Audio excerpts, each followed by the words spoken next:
네, 픽 인터뷰입니다. 지난 8일의 참사가 아직도 머릿속에 맴돌고 있습니다. 신림동이었죠. 세 분이 돌아가셨는데요. 그 다음에 뭐 서울시에서도 그렇고 대책을 내놓고 있습니다. 반지하를 없애겠다라는 말도 나오고 있는데 하여튼 말이 중요한 게 아니라 실천이 중요한 것 같고 문제는 실효성인 것 같습니다. 관련 이야기 나눠보겠습니다.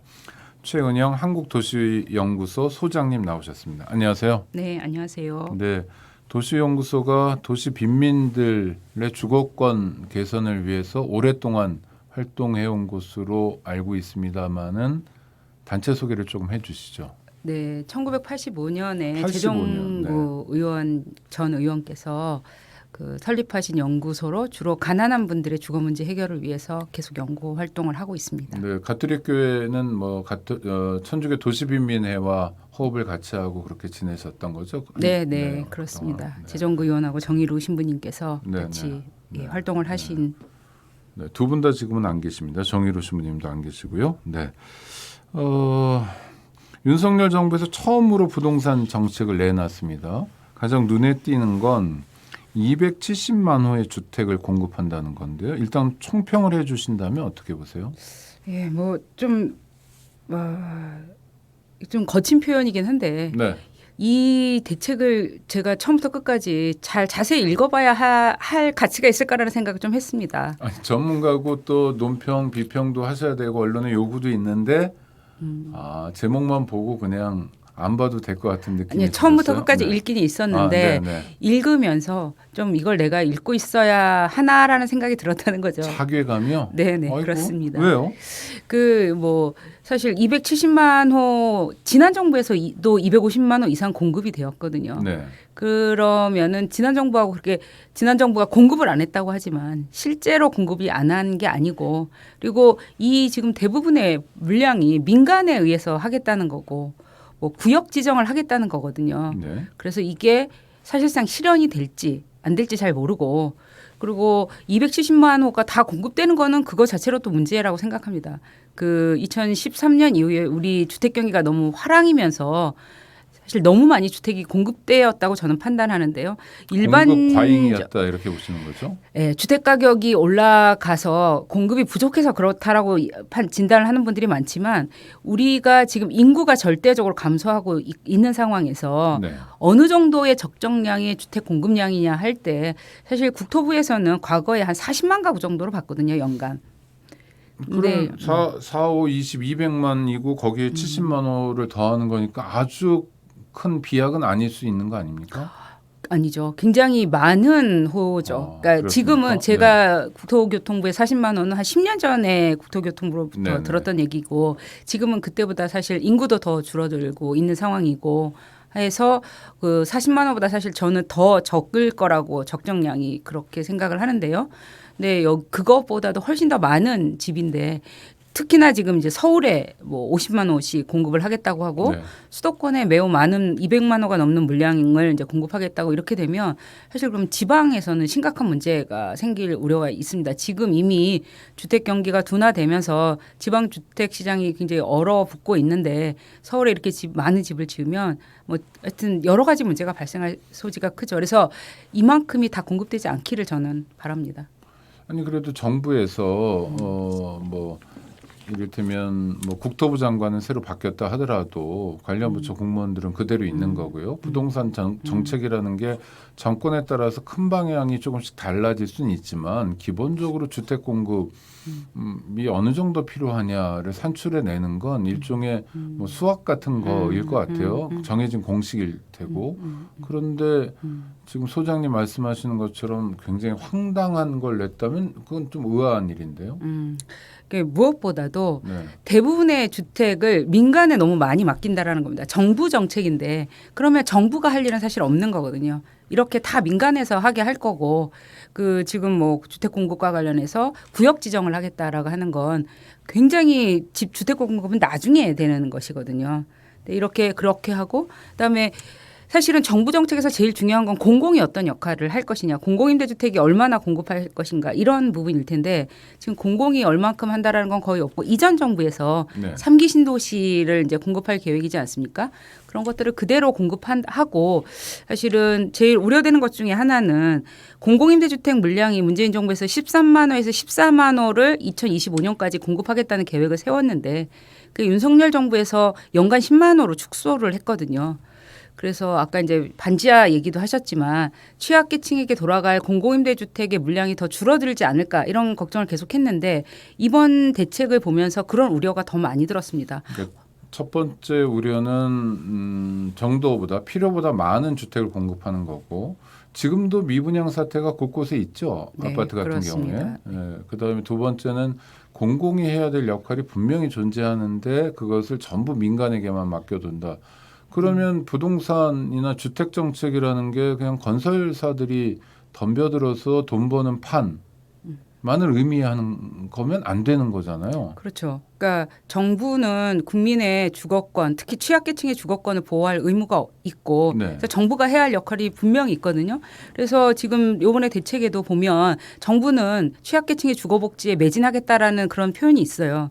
근데 이제 정작 내용은 들여다보면 그런 내용이 거의 없는 게 문제인 거죠. 정부는 주거복지 향상을 위해서 노력을 하겠다. 주택 공급은 거의 민간에 맡기고. 근데 그러면 그 대책에 그러면 공공이 할 역할이 들어가 있어야 되는데 그런 내용이 거의 없다라는 게 문제점입니다. 그러니까 왜 그러는 걸까요?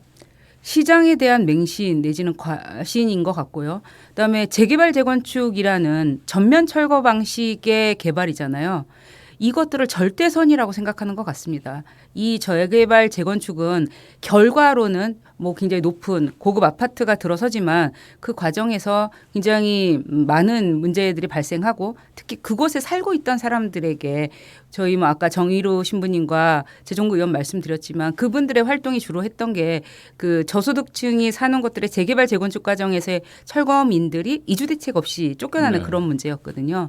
근데 이제 그런 것에 관한 재개발 재건축이 가져올 수 있는 전면 철거 방식의 개발이 가져올 수 있는 위험성에 대한 고민이 너무 없다. 그래서 지금 이번 대책과 관련해서 제가 우려되는 것 중에 하나는 굉장히 우려되는 것 중에 하나는 어디에도 지금 지하에서 관악구에서 세모녀가 참사를 당하셨는데 그분들 같은 분들을 위한 주택은 어디에도 없어요. 일단 재개발 재건축 방식을 선호한다고 그러는데 또 하나의 문제는 그 지구 지정이 되거나 이러면 하여튼 뭐 부동산 광풍이 부는 것도 물론이거니와 또 하나는 그 지역 자체가 슬럼화되고 굉장히 사람 살기에 어려운 곳이 되는 것 같아요. 이를테면 범죄도 좀 늘어나는 것 같고 그다음에 뭐 집들도 수리도 잘 안 하고 또 이주가 막 시작되면 정말 어수선해서 그동안에도 사람들이 살고 있는데 뭐 하여튼 그냥 답답한 마음이 들어서 드리는 말씀입니다.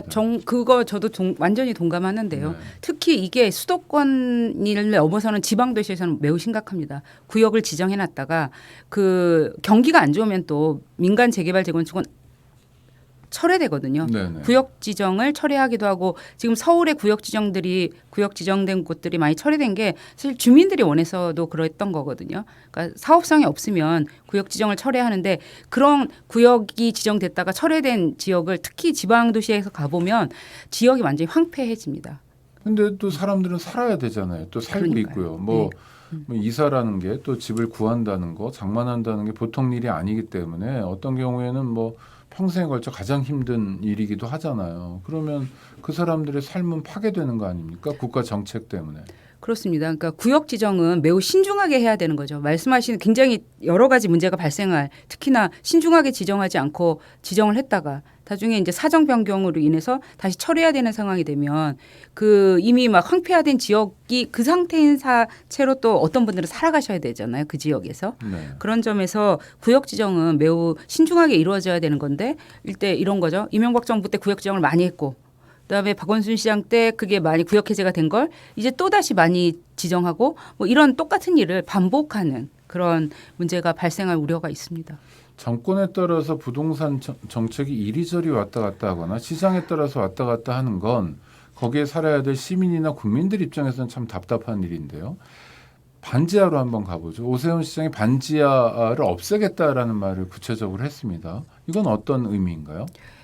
반지하를 20년 안에 없애겠다라고 약속을 했고, 근데 신축을 금지하겠다가 이제 제일 먼저 나온 대책이거든요. 건축 허가를 안 내주겠다 이런 네, 방식인가요? 네, 네. 그런데 이런 대책은 사실 2010년에 곰파스로 서울의 침수 피해가 컸을 때 나왔던 정책이거든요.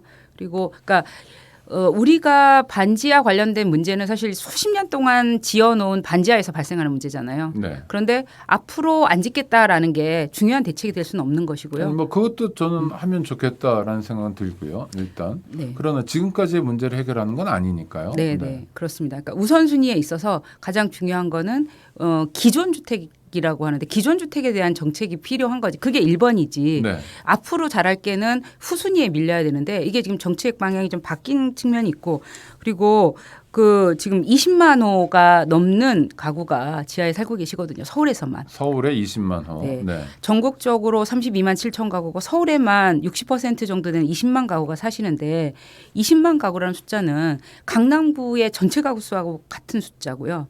종로구, 중구, 용산구 전체 가구 수를 합한 것보다 조금 적은 숫자입니다. 종로구, 용산구, 중구. 중구 세 개의 구를 합한 인구보다 가구 수보다 조금 적고 네. 강남구보다는 큰 강남구만한. 강남구만한 네. 어마어마한 숫자네요. 그걸 어떻게 해야 되죠? 그러니까 만약 소장님이 음. 정책을 입안하신다면 사실 반지하는 뭐 뭐라 하든 우리의 부끄러운 단면이잖아요. 사람 살 곳이 아니고 특히 이번에 물난리 났을 때 막 대통령 시장이 이렇게 쳐다보는 장면 같은 경우는 막 모욕감도 느끼고 그러잖아요.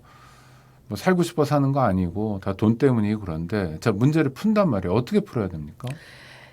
좀 구분을 해야 될 거라고 네. 생각합니다. 20만 가구라는 건 그 숫자의 무거움, 굉장히 많은 분들 우리가 반지하에 사람이 안 사는 거라고 생각을 하지만 눈에 잘 안 보이니까 굉장히 많은 서울의 시민들이 서울 시민의 5%는 반지하에 살고 계시는 상태에서 그럼 이 문제를 한꺼번에 해결할 수는 없고 그렇다고 이 문제를 해결 안 할 수도 없다고 생각합니다. 네. 그렇다면 가장 시급한 곳들이 있어요. 이렇게 침수 피해를 당해서 목숨을 잃거나 그리고 이렇게 목숨을 잃지는 않아도 굉장히 위험한 것들이 많이 있거든요. 감전사고가 날 우려들이 많은 곳.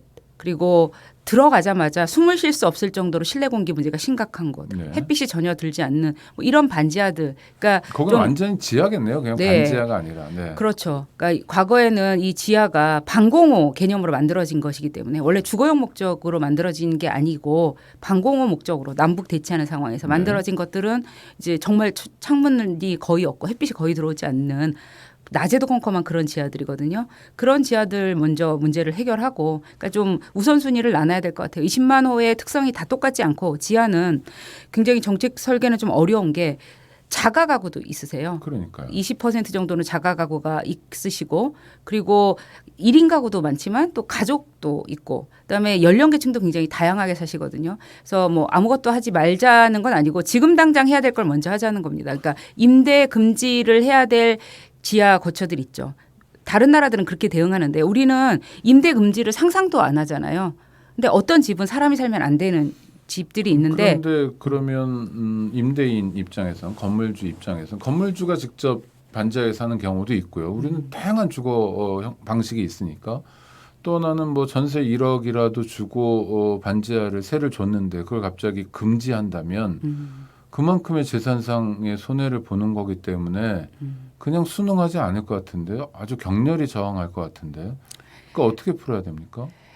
이제 그런 것들이 이제 지원도 필요하겠죠. 네. 그 임대인들에 대한 지원도 필요하겠지만, 근데 무엇보다도 중요한 건 사람을 중심에 놓고 봐야 된다고 생각합니다. 네네. 거기에 사람이 살아서 죽거나 건강을 잃고 하는 지하의 경우에는 동원할 수 있는 정책 수단을 다른 나라 같은 경우에는 상당한 지원을 하기도 하는데요. 네네. 그러니까 어느 정도가 적절한가? 지금 이렇게 비인간적인 지하를 없애는 데 있어서 임대인에 대한 대책이 어느 정도 지원하는 게 적절한가 이런 것들은 아주 더 논의가 필요하겠지만 근데 지금 어떤 지하들은 계속 이 상태로 두면 안 된다고 네. 판단합니다. 그러니까 국가 정책으로 반지하는 안 돼라고 원칙을 정하고 그다음에 실태를 정확히 조사해서 정말 뭐 등급 같은 것도 매길 수 있을 거 아니에요. 정말 사람이 못 살겠는 곳부터 점차 개선해 나가거나 뭐 뭔가 지원해 나가거나 하면서 실효성 있는 대책들을 마련해야 된다. 네, 하나 꼭 지적하고 아닌가요? 싶은 건 반지하 문제가 어제 오늘의 일이 아니고요. 그렇죠. 인구주택 총조사라는 통계청에서 하는 조사에서 2005년부터 조사를 시작했습니다. 네. 그러니까 좀 요번에는 조사를 핑계로 조사하고 나서 뭐 할게라고 하지 말고 그 대책이 즉각적으로 필요한 분들이 있어요. 특히나 요번 침수 피해를 입으신 분들에 대한 대책이 지금 실효성 있는 대책이 잘 안 나오거든요. 그 지하에서 요번에 워낙 피해가 크셔서 다시 거기에서 살지 못하는 임차인 분들이 많이 계세요. 그런 분들에 대한 뭐 공공임대주택의 이주라든가 주거비 지원이라든가 이런 실효성 있는 대책이 나와야 되는데 사실 예산이나 이런 공공임대주택이 수반되는 실효성 있는 대책은 지금 거의 안 나오고 있다고 봐야 되거든요. 그러니까 270만 호를 새로 짓겠다고 말하면서 그중에 공공임대주택 얘기는 별로 안 하고 있는 상황이니 이를테면 반지하 상황을 개선할 만한 여지도 그만큼 줄어들어 있는 거네요. 그렇죠. 제일 우려되는 지점은 아까 이제 정부 정책이 정권이 바뀐다고 왔다 갔다 한다고 말씀하셨는데 공공임대주택이 그런 것도 정말 문제인 것 같습니다. 13만 호를 공급을 약속했다가 다음 정부에서는 10만 호로 줄이고 이게 취약계층들을 위한 가장 중요한 자원인데 이렇게 되는 것 자체가 좀 정말 문제라고 생각이 듭니다. 네, 우리 소장님 말씀 중에 기억나는 게 반지하든 아니든 하여튼 그곳이 사람이 살 곳인지에 대한 질문부터 해야 되고 그 질문은 대통령과 시장의 질문 또 뭐 도지사의 질문이어야 하겠네요. 오늘 인터뷰 함께해 주셔서 감사합니다. 고맙습니다. 네, 감사합니다.